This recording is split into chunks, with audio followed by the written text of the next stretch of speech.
getting out as a product of which is quite a minuscule amount. And the thermal processes, they tend to be more aggressive versus the biological processes where they tend to be more docile and there's more control. And that control allows you to in my opinion, predict what the outcomes are going to be.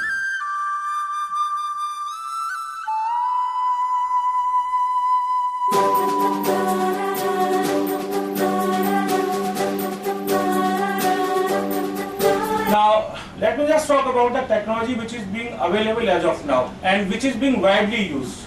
Now, base catalyzed transesterification is the process of choice, and in fact, it dominates the commercial sector.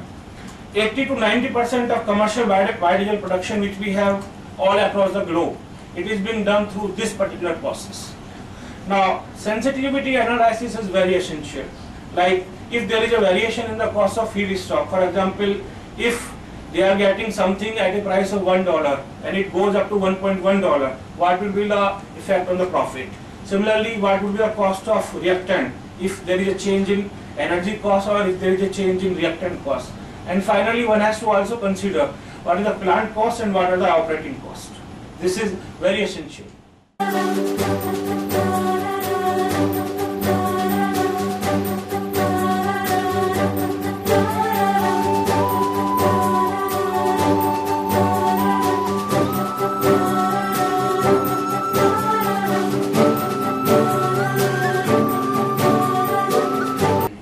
Light energy is by using, instead of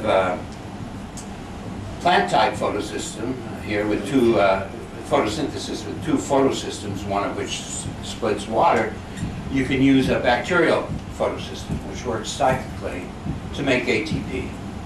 No oxygen evolution involved here at all. And this is carried out by photosynthetic bacteria, typically, well known for this.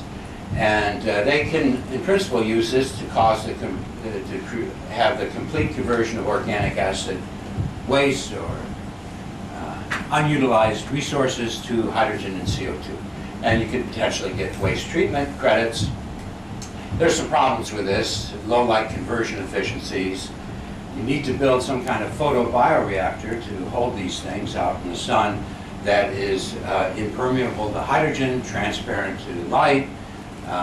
We don't really know how to make this kind of a thing at a reasonable enough cost. That if you do a mapping of where your resources lie and look at what conversions will be done with that, you will also use that to map what will come out of those conversions and where those will be taken. I think we should make a note of that.